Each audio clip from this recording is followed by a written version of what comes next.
Okay hey all right and welcome to all in today's the Hindu newspaper analysis. देखिए daily के basis पर हम highlighted news को discuss करते हैं। जो भी इंपॉर्टेंट न्यूज़ रहती है पेज वाइज डिस्कशन यहाँ पर हमारा डिटेल में होता है। सबसे पहले जितने भी न्यूज़ आपको कहाँ पर मिलेंगे, टेलीग्राम एप्लीकेशन डाउनलोड करनी है। सर्च बॉक्स में आपको टाइप करना है पंकज बोहरा ऑफिशियल, तो आपको डेली के बेसिस पर मैं आपको शो कर देता हूँ। तो देखिए इस एप्लीकेशन के इस चैनल को आप ज्वाइन करेंगे तो ये पब्लिक ग्रुप है, तो डेली के बेसिस पे यहाँ पर सभी नोट्स आपको टॉपिक वाइज दे दिए जाते हैं फ्री में। चलिए स्टार्ट करते हैं बिना टाइम वेस्ट कीजिए आज का डिस्कशन। नाउ देखिए पूरे पेज में बहुत सारी न्यूज़ आती हैं, बट कौन सी चीज़ें इग्नोर करनी है, कौन सी चीज़ें नहीं करनी है, वो आपको पता होना चाहिए। देखिए पूरे सबसे पहले पेज नंबर 1 में जाते हैं। यहाँ पर ये न्यूज़ काम की नहीं है, ये एम्प्लॉयमेंट प्रोविडेंट फंड के बारे में बात कर रहे हैं। अभी ईपीएफओ बहुत सारे लोगों को, जो सीनियर सिटीजन को बहुत ज़्यादा पेंशन बढ़ा के दे रही है, इससे ईपीएफओ का जो फाइनेंशियल सोर्स है वो ख़त्म हो सकता है। ऐसा यहाँ पर बोला जा रहा है कि एक सिस्टमेटिक तरीके से लोगों को पेंशन देनी चाहिए, हालांकि वो हमारे काम का भी नहीं है। यहाँ पर सबसे बड़ी बात आती है, देखिए हमारे बहुत सारे नॉर्थ ईस्ट के राज्य जैसे अरुणाचल प्रदेश, वहाँ पर चाइना का इशू रहता है, बॉर्डर इशू रहता है। तो चाइना पर नज़र रखने के लिए हमारी जो कैबिनेट मंत्री हैं, कैबिनेट मंत्री यानी कि PM Modi, home minister Amit Shah ji, ठीक है, डिफेंस मिनिस्टर राजनाथ सिंह जी, और बहुत सारे ऐसे मंत्री जो बहुत हद तक एक डिसीजन पर साइन करते हैं। तो उन्होंने क्या कहा, हमारे जो कैबिनेट के मंत्री हैं उन्होंने कहा कि हम अरुणाचल प्रदेश के पास, जो कि चाइना के पास है, नई 7 आईटीबीपी की बटालियन ओपन करेंगे, जिसमें करीबन 9400 यानी कि 9400 पर्सोनिल को जो है डिप्लॉय किया जाएगा अरुणाचल प्रदेश में। 47 नए बॉर्डर बनाए जाएंगे, आउटपोस्ट बनाए जाएंगे, ठीक है, और बार स्टेजिंग कैंप्स को भी बनाया जा रहा है। साथ ही साथ वाइब्रेंट विलेज प्रोग्राम, जो अरुणाचल प्रदेश में वहाँ के लोग हैं, देखो एक हद तक बॉर्डर सिक्योर करना ही बहुत बड़ी बात नहीं हो जाती है जब तक वहाँ पर रह रहे लोगों को बेसिक नीड्स नहीं मिलती। तो 4800 करोड़ रुपए विलेज वाइब्रेंट प्रोग्राम के तहत अरुणाचल प्रदेश में जो माइग्रेशन होता है, माइग्रेशन का मतलब होता है जो लोग ग्रामीण क्षेत्र छोड़कर शहरी क्षेत्र में जाना चाहते हैं, वो तो उनको वहीं रोजगार मिल जाएगा, तो वहीं के लोग वहीं बसे रहेंगे। सेकंड है, साथ ही साथ टूरिज्म को भी बढ़ावा दिया जा रहा है। तो एक सबसे बड़ी बात है, चाइना को काउंटर करते हैं हम 2 चीज़ें कर रहे हैं। सबसे पहला पॉइंट तो ये है कि हमने 9400 पर्सोनिल को डिप्लॉय किया अरुणाचल प्रदेश पोस्ट में, साथ ही साथ बहुत सारे कैंप को भी हम कंस्ट्रक्ट कर रहे हैं। ये तो हो गई एक्सटीरियर बात, जिसमें हम डिफेंस सिस्टम बढ़ा रहे हैं। सेकंड बात, कैबिनेट ने ये भी बताया कि हम वहाँ के टूरिज्म को बढ़ाएंगे और वहाँ के लोकल्स लोगों के लिए बेसिक फैसिलिटी प्रोवाइड कराएंगे ताकि माइग्रेशन ख़त्म हो जाए, साथ ही साथ वहाँ के लोगों को रोज़गार मिल पाए। तो इस तरीके से 2 तरीके से हमने 2 पॉइंट में इस पूरी न्यूज़ को कवर कर लिया, ठीक है। ये देखिए उत्तराखंड की न्यूज़। उत्तराखंड आप सबको पता है, उत्तराखंड एक राज्य है और ये 11th हिमालयन स्टेट है। हिमालयन स्टेट मतलब आप सबको पता है जम्मू एंड कश्मीर, हिमाचल प्रदेश, उत्तराखंड और नॉर्थ ईस्ट के राज्य। तो उत्तराखंड में एक डिस्ट्रिक्ट है चमोली, चमोली में जगह है जोशीमठ। सोचो यहीं बद्रीनाथ भी है। जो उत्तराखंड के 4 धाम होते हैं उनमें से एक है बद्रीनाथ, ठीक है, जैसे रामेश्वरम, द्वारकापुरी होता है, वैसे ही उत्तराखंड में है बद्रीनाथ। तो बद्रीनाथ के आसपास कौन सी जगह है, जोशीमठ, ठीक है। तो यहाँ पर आप सब लोगों ने पहले भी न्यूज़ सुनी होगी कि जोशीमठ की जो प्लानिंग है, जो टाउन प्लानिंग है, जो वहाँ के लोगों की प्लानिंग है, वो ड्यू टू हैवी कंस्ट्रक्शन, कुछ डिकेड्स में हैवी कंस्ट्रक्शन की वजह से पानी घर के अंदर आ गया और सभी लोगों के मकान टूटने लग गए। तो उत्तराखंड की अभी सरकार ने क्या बोला है, उत्तराखंड की सरकार ने बोला है कि आपके पास 3 ऑप्शन है। सबसे पहले आप कंपनसेशन ले सकते हैं, यानी कि जिन लोगों का घर गिरा है वो क्या कर सकता है, पैसे ले सकता है। दूसरा, जिन लोगों का घर है तो वो सरकार से भी कह सकता है कि घर बनाओ, और वो घर का रेशियो का 75 स्क्वायर मीटर 50 मीटर के बेसिस पर बनेगा। मैं अभी आपको एग्जैक्ट फैक्ट्स एंड फिगर दिखा दूंगा नीचे वाले न्यूज़ में। तीसरा, जिनके पास कॉमर्शियल है, जैसे जिनका होटल या ढाबा था, तो एक तो आप होटल और ढाबा सरकार बनाएगी आपके लिए, साथ ही साथ उस कॉमर्शियल बिल्डिंग में जो भी पैसा आपका होगा, जैसे स्टूल लगा है, कोई मशीन लगी है, उसका कंपनसेशन भी आपको दिया जाएगा। तो पूरे इसमें ये और ये नहीं है, ये करना है, ठीक है। चलिए, पेज नंबर 2 में आपको कोई भी ऐसी न्यूज़ नहीं लगेगी इस पेज में कि आपके काम की नहीं है। देखिए, ये एमसीडी इलेक्शन होने वाले हैं, वही ये सीसीटीवी वाला, कुछ नहीं है। और कुछ है पेज नंबर 2 में, मैं आपको पूरा न्यूज़पेपर इसलिए शो करता हूं ताकि आप लोगों को ये भी पता चले कि कौन सी चीज़ इग्नोर करनी है और कौन सी चीज़ एग्ज़ाम पॉइंट ऑफ व्यू से। तो इससे क्या होगा, आपकी हैबिट बढ़ जाएगी। बहुत सारे बच्चे क्या होता है, न्यूज़पेपर में ही 1.5 घंटे लगा देते हैं, जो कि एक बहुत बड़ी या अच्छी बात नहीं है। चलिए पेज नंबर 3 बात करते हैं। Fadnavis Coimbatore NIA search.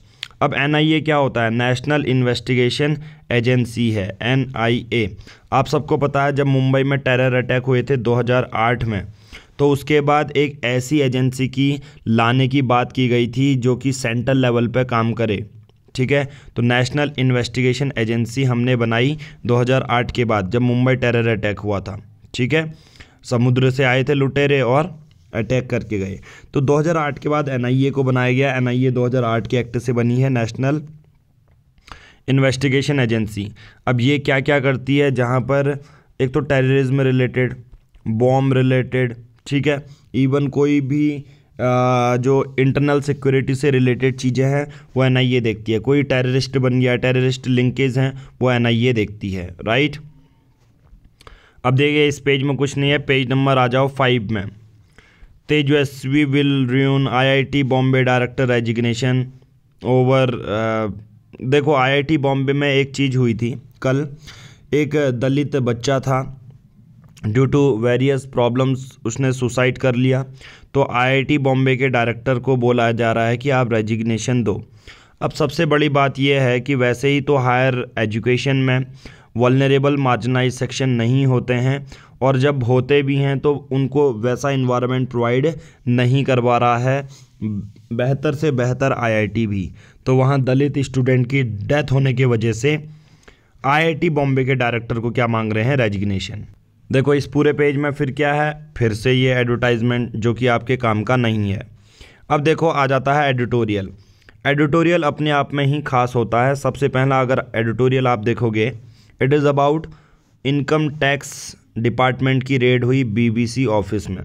BBC क्या है, BBC मान के चलो ब्रिटेन यानी कि लंदन, जिस देश ने हम पे 200 साल राज किया, उसका एक न्यूज़ चैनल है।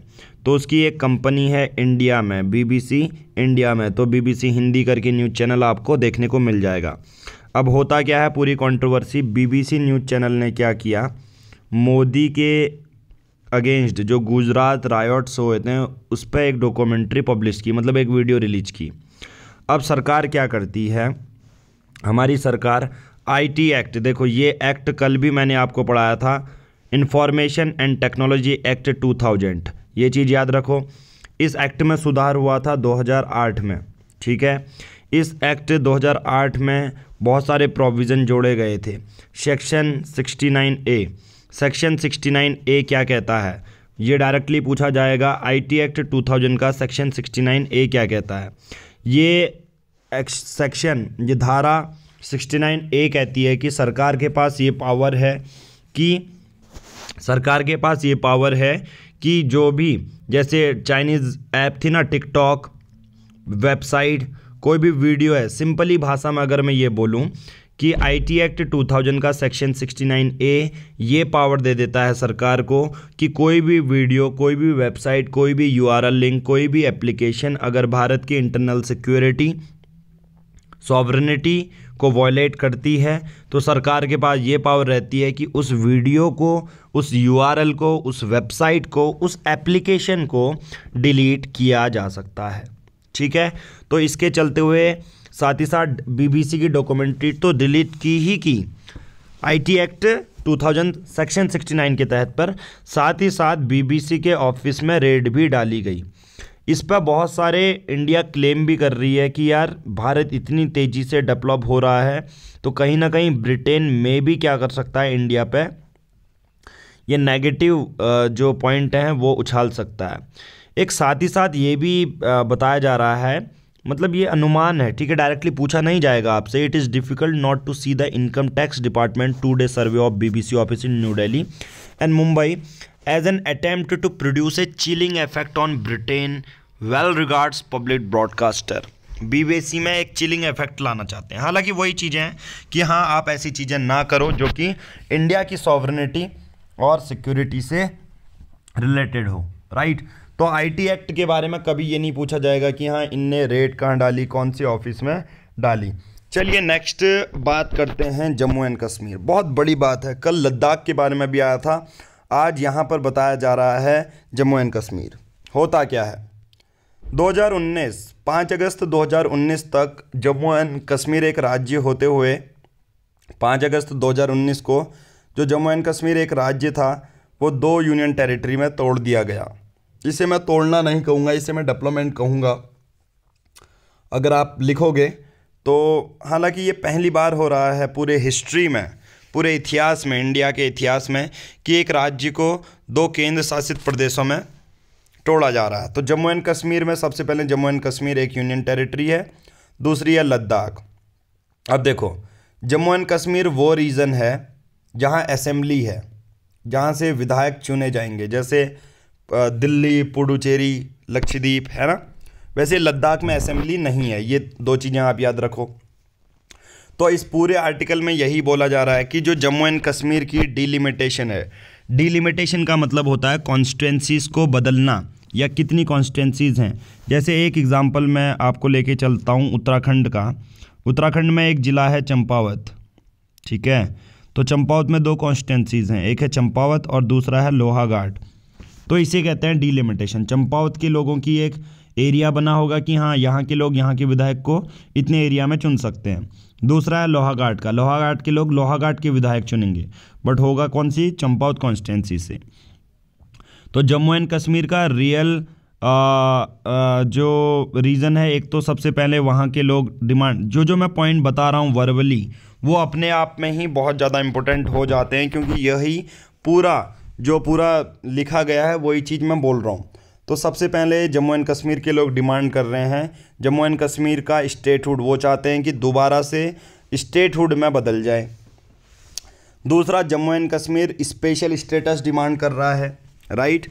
साथ ही साथ जो लद्दाख है, देखो जम्मू एंड कश्मीर के साथ लद्दाख का भी मैं बता देता हूँ, कल भी लद्दाख का आया था।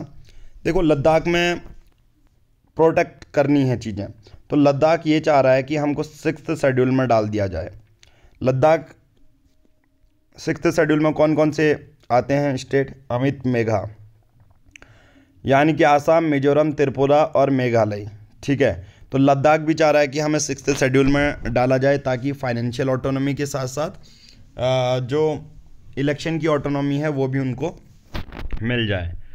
तो जम्मू एंड कश्मीर में वही चीज़ें दी गई है कि जम्मू एंड कश्मीर का रीऑर्गेनाइजेशन एक्ट 2019 आया, उसके बेसिस पे इसको तोड़ दिया गया अगस्त 2019 में, और कुछ सीटें जम्मू एंड कश्मीर को दे दी गई, ठीक है। तो सीट 90 हो गई, वही डिवीज़न वाली बात की जा रही है। तो जम्मू एंड कश्मीर में जो मेजर चीज़ें हैं यहाँ पर क्या बोली जा रही हैं कि जो सीट्स एलोकेट की जाएंगी जम्मू एंड कश्मीर में, वो डिमांड कर रहे हैं कि वो 2011 के बेसिस पर हो, जो 2011 की पॉपुलेशन थी ना उसके बेसिस पर हो, रेदर देन देखो पूरे इंडिया में 2001 सेंसस के बेसिस पे, याद रखना। अभी जो मैंने बोला उत्तराखंड का जो चंपावत डिस्ट्रिक्ट है उसमें 2 कॉन्स्टिट्यूंसी है, चंपावत और लोहाघाट। तो ये चंपावत और लोहाघाट बड़ी हैं या एरिया उनका डिफाइन किया गया तो 2001 के सेंसस के बेसिस पे, ठीक है। पर जम्मू एंड कश्मीर क्या कह रहा है कि हमें 2011 के सेंसस के बेसिस पे, पॉपुलेशन बेस्ड पे हमको कॉन्स्टिट्यूंसी देनी चाहिए। हालांकि वो स्पेशल स्टेटस के साथ साथ स्टेटहुड भी डिमांड कर रहे हैं। चलिए नेक्स्ट बात करते हैं AMR की। ये आर्टिकल अपने आप में बहुत ज़्यादा इम्पोर्टेंट है, जिसे कहते हैं एंटी माइक्रोबियल रेजिस्टेंस। होता क्या है, सिंपल भाषा में समझा देता हूँ। देखो, एक आदमी है, ये डॉक्टर के पास गया, डॉक्टर ने बोला एक दवाई ले लो। इसने कहा एक्स नाम की दवाई ले ली इसने, और ये लेते गया और जो सोचो जो बीमारी है वो इस दवा से कुछ असर ही नहीं हो रहा, क्योंकि यूज टू हो गई है। एक बार DDT यूज़ किया गया था ना मच्छरों को मारने के लिए, इवन मच्छर इतने शातिर निकले कि उन्होंने DDT में ही अंडे देना शुरू कर दिया, सोचो। तो एंटी माइक्रोबियल रेजिस्टेंस भी यही है, जब एक बीमारी या जिस वजह से हमको बीमारी होती है वो क्या करने लग जाता है, वो दवाई के ही रिस्पॉन्स को ख़त्म करने लग जाता है, उसी कहते हैं एंटी माइक्रोबियल रेजिस्टेंस। अब एंटी माइक्रोबियल जो रेजिस्टेंस है, मतलब बहुत सारे लोगों को टीबी होती है, तो टीबी की दवाई खिला खिला के वो टीबी की दवा असर ही नहीं करती। अब बॉडी डिमांड करती है एक नई दवा, अब नई दवा कहाँ से लाई जाए, है ना। तो इसी वजह से माइक्रोबियल रेजिस्टेंस भी वही चीज़ है जिसने निमोनिया, टीबी, ब्लड पॉइजनिंग, ठीक है, और बहुत सारे फूड बॉर्न डिजीजेस को बहुत ज़्यादा स्ट्रॉन्ग बना दिया है। ये ह्यूज हेल्थ कॉस्ट, बहुत ज़्यादा पैसा इसमें खर्च होता है, बहुत लंबे समय तक आपको हॉस्पिटल रहना पड़ता है, हेल्थ सर्जरी ये डिमांड करता है। दूसरा पॉइंट, 2019 में AMR एंटी माइक्रोबियल रेजिस्टेंस ये कहता है कि 4.95 मिलियन ह्यूमन डेथ हुई हैं। ये एक बहुत बड़ी बात है। साथ ही साथ तीसरा मैं भी ये बता देते हैं, AMR जो है कम्युनिकेबल डिजीज़ेस को बढ़ा देता है। कम्युनिकेबल डिजीज़ेस वो होती हैं जिनकी बहुत मेजर तरीके से वो टेम्परेरी नहीं होती, वो परमानेंट होती है, जैसे हार्ट अटैक, है ना। आप दवा ना खा के बल्कि एक पॉजिटिव हेल्थ रूटीन बना के सही कर सकते हो उसे। तो इसके सॉल्यूशन भी है। G20 जो अभी प्रेसिडेंसी भारत करने वाला है, इंडिया ने कहा है कि हम अपने पब्लिक हेल्थ एजेंडा में AMR से रिलेटेड चीज़ों को सबसे पहले महत्व देंगे, पहला सॉल्यूशन। दूसरा, एक मस्कट मैनिफेस्टो है। मस्कट मैनिफेस्टो ये कहता है कि वो अलग अलग देशों को इनकरेज करता है कि आप अपने जो नेशनल प्लान हैं उसमें AMR को इंक्लूड करो, मतलब एंटी माइक्रोबियल रेजिस्टेंस प्रोग्राम को इंक्लूड करो। अब इससे होगा क्या, ऐसी जितनी भी बीमारियां हैं जो जिसमें जो दवाइयां हैं वो असर नहीं कर रही, उस पर ज़्यादा फोकस किया जाएगा। वन हेल्थ अप्रोच को अपनाना चाहिए सारे देशों को। वन हेल्थ अप्रोच का मतलब ऐसा नहीं कि आदमियों की ही बीमारी पर फोकस करना चाहिए, इवन ह्यूमंस, टेरिस्टेरियल जो ज़मीन में रह रहे हैं, एक्वाटिक जो पानी में रह रहे हैं, प्लांट और एनिमल, उन सब के हेल्थ को एक साथ फोकस करके हुए चलना है, क्योंकि सभी की हेल्थ अच्छी रहेगी तो सभी लोग जीवित रहेंगे। साथ ही साथ यहाँ पर ये बोला गया है कि हमें एंटीबायोटिक जो दी जा रही हैं उसको भी मॉनिटर करना पड़ेगा, कैसी दी जा रही हैं, और साथ ही साथ हमें एंटी माइक्रोबियल्स का एग्री फूड सिस्टम में कम यूज़ करना पड़ेगा, जैसे खाद में, फर्टिलाइज़र में। साथ ही साथ नेशनल एक्शन प्लान है एंटी माइक्रोबियल रेजिस्टेंस का, जो सरकार के इनिशिएटिव को और ज़्यादा महत्व देता है और बोलता है कि हमें एंटी माइक्रोबियल रेजिस्टेंस के साथ साथ जैसे स्वच्छ भारत मिशन, स्वच्छ भारत अभियान, कायाकल्प, स्वच्छ स्वस्थ सर्वत्र, ठीक है, ये स्कीम भी सरकार चलाती है ताकि बहुत सारी बीमारी जो हो सकती थी वो बचाई जा सके, ठीक है। और क्या है, हमारा ओपिनियन पेज है, फिर स्टेट वाइज है। यहाँ पर इंडियन मेंटल हेल्थ केयर, मतलब जो मेंटल हेल्थ केयर क्या होता है, दिमागी हालात जैसे किसी के ख़राब हो जाए तो उसे पागल अस्पताल में भेजना पड़ता है। तो यहाँ पर अभी वही चीज़ें दी गई हैं कि बहुत सारे जो नेशनल ह्यूमन राइट कमीशन ये कहता है, नेशनल ह्यूमन राइट कमीशन ये कहता है कि जो मेंटल हेल्थ केयर एक्ट 2017 है उसके हिसाब से जो हेल्थ केयर इंस्टीट्यूशन रन किए जा रहे हैं, जो मेंटल हॉस्पिटल्स हैं, उनमें इनह्यूमेन कंडीशन देखने को मिल रही हैं। तो एट द एंड हम यही कह सकते हैं कि मेंटल हेल्थ केयर एक्ट 2017 आया है, इसके तहत पर रेगुलर इंस्पेक्शन करना चाहिए मेंटल इंस्टीट्यूशन का। साथ ही साथ हमें ये भी देखना चाहिए कि जो लोग half way homes, sheltered accommodation, rehab homes और इन चीज़ों में, ऐसे इंस्टीट्यूशन में इंस्पेक्शन के साथ साथ ये भी देखना चाहिए कि बेसिक फैसिलिटीज़, जो बेसिक चीज़ें हैं वो मिल रही हैं या नहीं हैं। ठीक है, तो इंडियन मेंटल हेल्थ एक्ट कब आया था? 2017 में। ठीक है, यहाँ पर झारखंड के बारे में बताया गया है कि वेलफेयर स्कीम और पॉलिसीज का क्या रोल है। सिंपल सी बात है, जब भी झारखंड अभी क्या चल रहा है, देखो फूड और पेंशन स्कीम चलाई जा रही हैं और इसके साथ साथ एजुकेशन पे भी बहुत ज़्यादा फोकस किया जा रहा है। इंडिजीनियस कैरियर विक्रांत, विक्रांत क्या है? जो एयरक्राफ्ट को कैरियर करता है ना, कैरी करता है। जैसे एक समुद्र है, समुद्र में एक जहाज है विक्रांत नाम का, तो वो जहाज़ के ऊपर कौन होगा? एयरक्राफ्ट होंगे हमारे, वो बैठ के जाएंगे जहाज़ के पास, और फिर क्योंकि आप सबको पता है लंबा उड़ेगा तो तेल खत्म हो जाएगा, इससे बढ़िया एयरक्राफ्ट कैरियर हमारा कौन है? INS Vikrant is indigenous. देखो हमारे कंट्री का पहला इंडिजीनियस एयरक्राफ्ट कैरियर का नाम क्या है? INS विक्रांत है, राइट। जो अभी जिसमें एविएशन के अंडर ट्रायल्स चल रहे हैं और जो इस एंड तक सही भी हो जाएगा। इसमें क्या होगा? हमारे जो इंडिजिनियस LCA है, light combat aircraft navy MiG-29 के ये उड़ान भरेंगे। और बहुत अच्छी बात है। होता क्या है, जैसे ये समुद्र है, समुद्र में जहाज जाएगा तो INS विक्रांत जाएगा, वो उसके ऊपर ये एयरक्राफ्ट जाएंगे ताकि अगर कहीं लड़ना भी हो तो, राइट। देखिए लद्दाख के बारे में जो मैं पूरा बता रहा था कि 6th शेड्यूल की ये लोग डिमांड कर रहे हैं। और demand for 6th schedule, 6th schedule एक ऐसा शेड्यूल है जिसमें उनको और ज़्यादा ऑटोनॉमी दे दी जाएगी। जो केंद्र सरकार के जो इंडिया के कानून हैं वो लद्दाख में अप्लाई नहीं होंगे। अभी 4 ही राज्य हैं जिनमें 6th शेड्यूल है। अमित मेघा, रिलीफ प्लान जो मैंने बोला वही है, ये देखो है 50 metre for building construction, 25 metre अगर किसी को काउ शेड या दूसरे वर्क के लिए 50 मीटर में बिल्डिंग बनाई जाएगी और 25 मीटर में गौशाला। चलिए बात करते हैं वर्ल्ड लेवल की। China must take a hair cut on its loan to poor countries says India G20 sherpa. G20 sherpa क्या होते हैं? शेरपा एक वर्ड है, जैसे नेपाल से निकला है। नेपाल में अगर आप चढ़ोगे किसी भी पहाड़ में तो आप लोगों को एक आदमी दे देंगे जिनको बोलते हैं शेरपा। शेरपा हर एक काम को आपको देखेंगे, गाइड करेंगे। वैसे इंडिया में अगर कोई मंत्री जाएगा तो उसके साथ एक शेरपा जाएगा। शेरपा एक पढ़ा लिखा एडमिनिस्ट्रेटर बंदा होगा।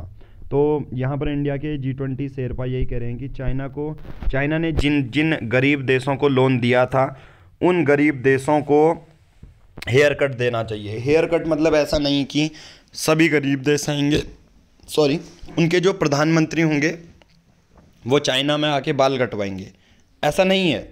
इसका मतलब क्या होता है कि सपोज जितने भी गरीब देश हैं उनको मान के चलो हर एक गरीब देश को 1000 करोड़ रुपए दिए गए हैं चाइना के द्वारा।